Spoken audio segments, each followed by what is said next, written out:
Бүгінгі сабақта біздің топты көтеріп шығасың деген үміттемін. Дәл осы сабақтан көп нәрсе білесің деген үміттемін. Сіздер тұттан сәттілік тұттан сабаққа белсенді қатыс. Сабақ үстінде жақсы сол ақылың толықтыресің. Сабаққа нәтиже болса, ашық сабағымыз қызықты дейді. Бүгінгі ашық сабаққа барамыз деген қалса, бүгінгі сабақтан көптеген элементтерді үйренесің екен. Жақсы сабақтан осы сабақта нәрсе үйреніп енді сергіту ретінде мен атына және молекулалар деген ойын ойнадым. Молекула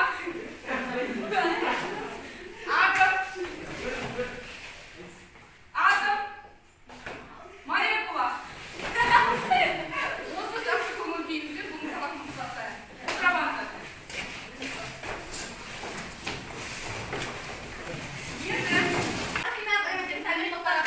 Одан кейін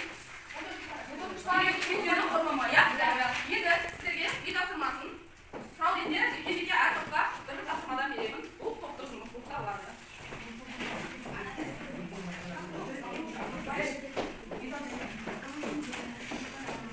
Бірігіп тапсырмасын ойын. Ондай жарайма, дайын болған кезде қол шапалақпен белгі береміз.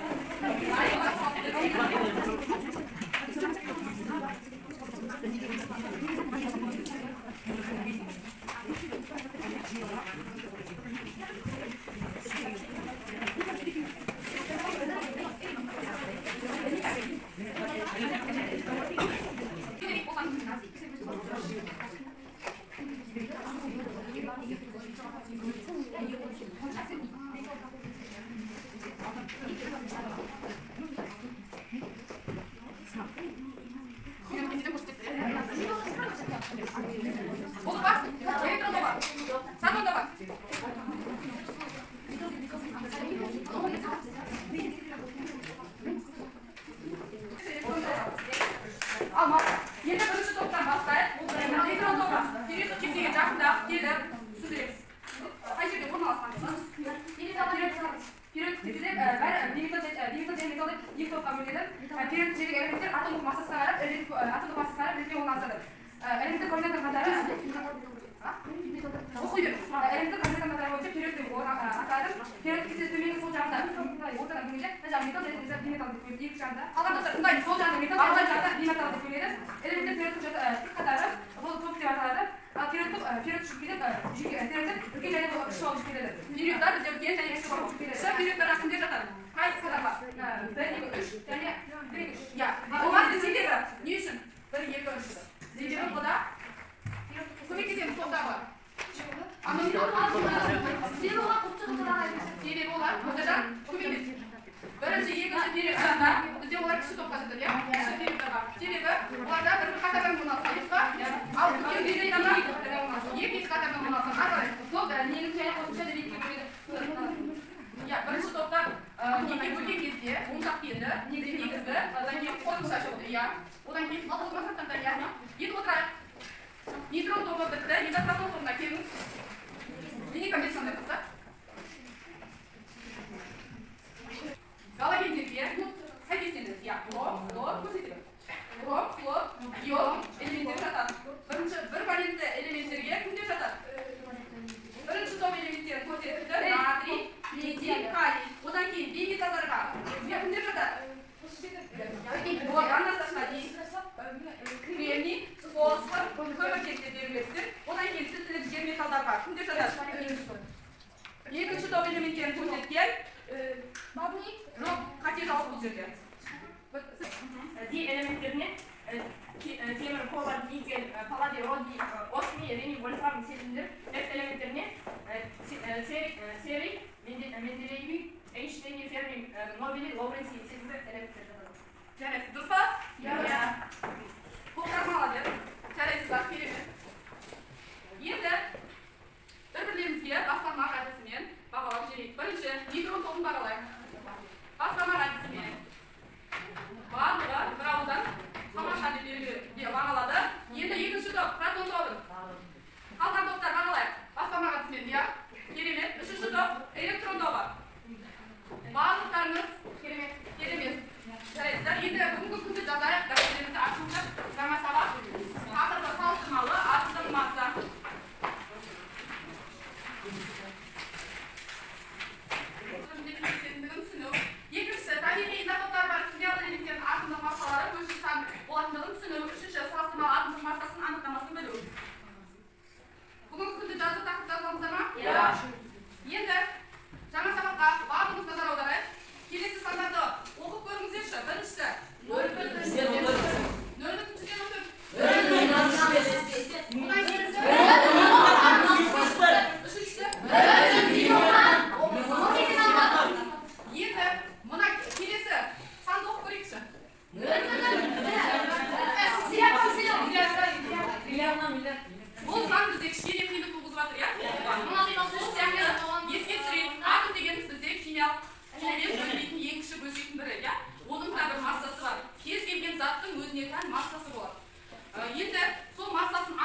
12-ден 1 бөлігін алған болатын.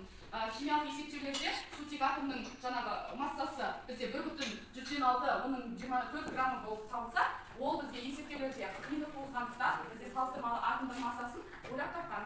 Жаңағы ондық санға айналуы керек болды. Есептеулерді оңайлату үшін. Және сәйкесінше массалары өте кішкентай болады. Ең жеңіл элемент сутек атомының массасы 1,167 көбейтілген 10-24 дәрежесі грамм. Ал табиғатта кездесетін ең ауыр элемент уран атомының массасы 3,195 көбейтілген 10-22 дәрежесі грамм.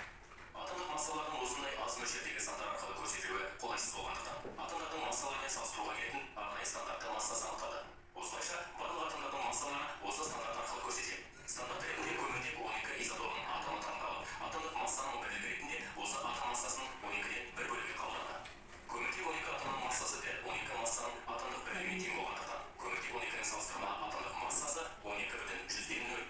Протон мен нейтронның массалары шамалас және бір массаның атомдық бірлігіне тең. Ал электронның массасы Берген мысал ретінде сіздерге көрсетілді. Көміртек атомының жаңағы мақ жүйесі бойынша 12-ден көміртек атомның 12-ден 1 бөлігін бізде атом массасы қанша ауыр екенін білуге болатындығы. Мысал ретінде сіздерге гелий атомының өз массасы берген, иә, ол бізде 6,164-ге тең. Міне, оның 24 грамм. Жазбасаңыздар да болады, дәптеріңізде. Одан кейін оның атомдық массасын, салыстырмалы атомдық массасын біз АР деп белгілейміз. Міне, АР деп белгілейміз. Оның формуласы міне. Енді масса гелий атомының 1 мақ бойынша 6,164, оның 24 граммға тең екен. Оны эталонның көміртек атомының бізде айтып қой 12-ден 1 бөлігі, 1,166, оның 24 граммға тең екен. Соған бөлу арқылы біз гелий атомының салыстырмалы атомдық массасын анықтап отырмыз. Одан кейін тағы да мысал ретінде біз айттық, изотоптар деген тақырыпта алдында өткен болатынбыз. Салыстырмалы атомдық масса бізде элементтердің периодтық жүйеде міне. Кез келген элементтің периодтық жүйеде салыстырмалы атомдығы мына жерде жазылып тұр, иә? Литий атомдығы 6,640-ге тең деп, иә? Неге бұл элементтер бізде бүтін сан емес? Себебі олар табиғатта таралу бойынша изотоптар күйінде кездеседі.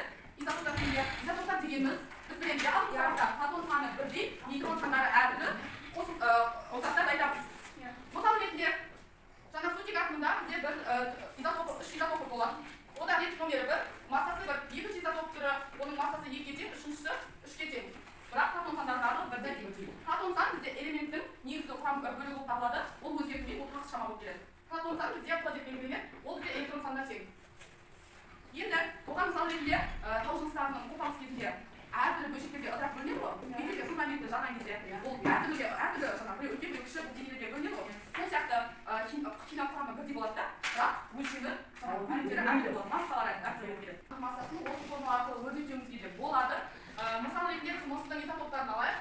Мыс бізде табиғатта 30%, мыс 63 массасы бойынша 65-63 изотоптар болады. 38% мыс 63 массалы элемент изотопы болса, ал 60-та 2% 65 массалы мыс изотопы кездеседі.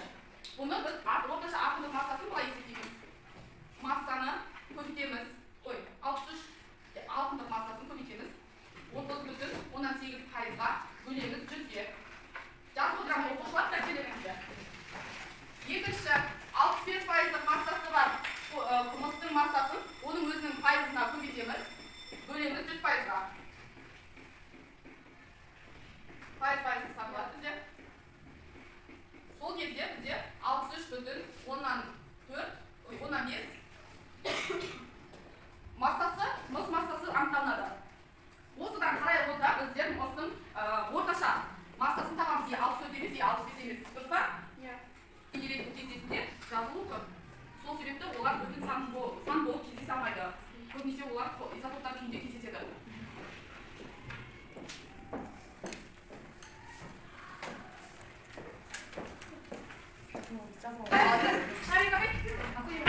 Как пишешь, что полгода? Как что сказать? Директор dedi 13 номерге тұрады. Алюминий атомның атомы жеті. 13 атомның массасы 27. Реттік номері 20 кальций, оның атомның массасы 40. Реттік номері 8 атомның массасы 10 болып келеді. Және де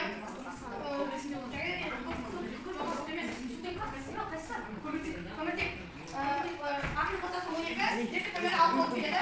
Және де оқушылардың да ұстағандар көп. Реттік номері 16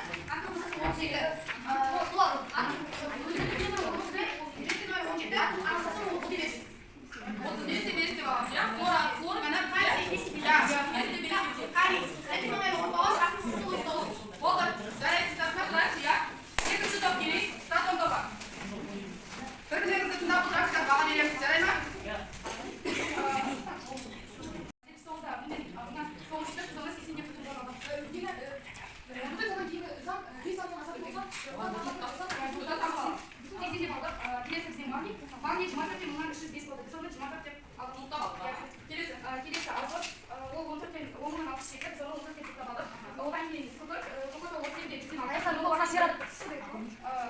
Kıvır kıvır sevdi çok kapalı. Oradan yine fosfor. Fosfor botoz bütün onundan tohum gibi fosfor. Biz onu çok kapalı böyle aldık. Dilebe o kimine sana gitsin. Ya. Yine kokar. Üçüncü kitap gene bunda. Elektron topu. Birinci element vereyim. Atom masası 9'da. Nömrü 4. İkinci element liti. Atom masası 7. Nömrü 3. Üçüncü azot. Nömrü 7. atom masası 14. Dördüncü kömürlük. Atom masası 12. Nömrü 6. Al şiar. Bu kadar mı? Düzbeken okuşlar. Ya, Kanallar. Üçüncü kitap elektron topu. Bakın. Ben yapayım. Yine bölgelerinde otomatik bağlanacak. Birinci kitapta nitron topunu bağlanacak. Tamaşa. Yedinci top. Şaton topu. Şaton topunu tam bağlanacak. Odan keyingi bağlı tamaşalıyla elektron topunu bağlar. Ya tamaşa. Yedi. Bizce üçüncü tasarımımızda.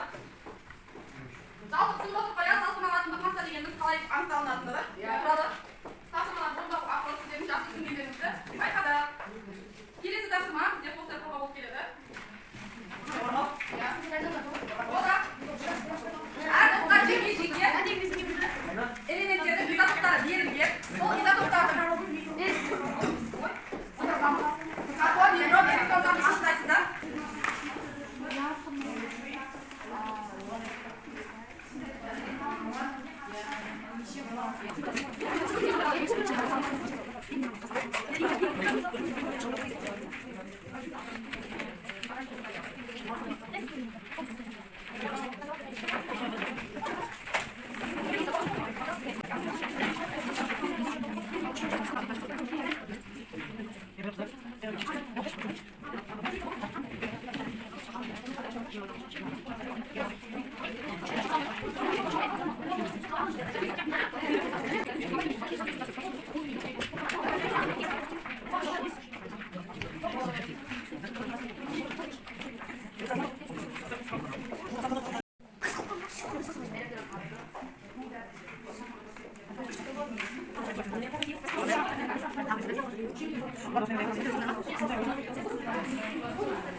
Қандай элемент берілген? Оттек элементі берілген, я? Оны бізде протон және нейтрон, электрон және салыстырмалы атомдық массасын есептеу болған, я? Бірінші оттектің изотоптары берілген. Массалар 16, 17, 18-ші массалы изотоптар. Бірінші 16-шы массалы 8 протон. Оның құрамында қанша протон бар? 8. Қанша нейтрон бар? 8. Қанша электрон бар? 8 электрон протон. Екіншінде 17 массалы.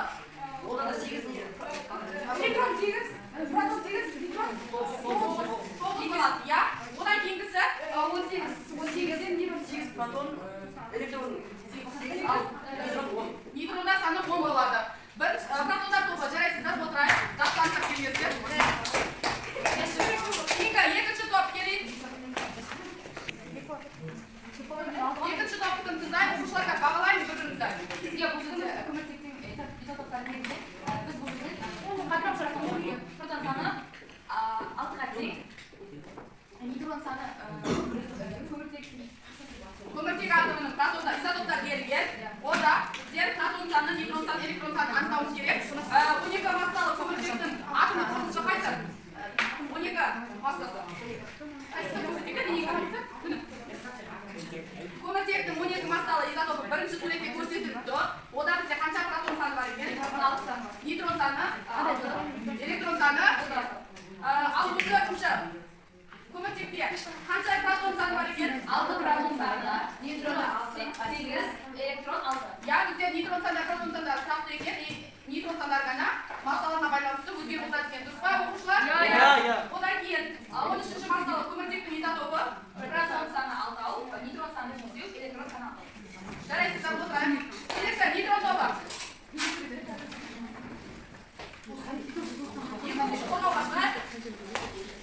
Bizga bu neytron topi, ularga bizga mo'tsetning izotoplari berilgan.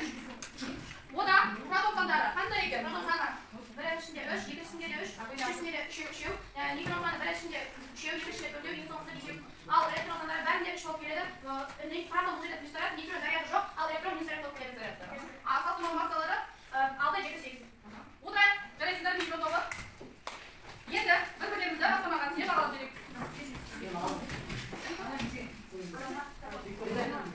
Birinchi top, qattiq top bag'lab.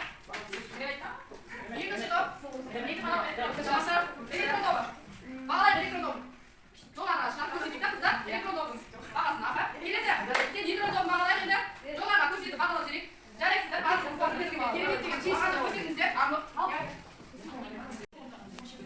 bugungi sabaqqa qatnashganlar uchun belgilangan qatnashganlarga so'ng ichida Ali, Medit, Sumbat, undan keyin Bekboz, Adajan, Arnur, Amina, sol o'quvchilarga jo'g'arg'a qo'yaman. Bunday to'g'risiga bo'lmay bag'alayman. Keyingi programmamizga kelib aylanishingizda aldamizda fikr berdi. So'g'an, men o'ziga asosida men shu sabaq qiziqda bo'ldi desangizlar qiziq bo'lsa, men sabaqqa tushuntirsangiz ko'p qo'shimlar, sariq qo'shimlar haqida bo'yicha 50 kerak desangizlar sariq qo'shimlar kerak taqdirlar bo'ladi.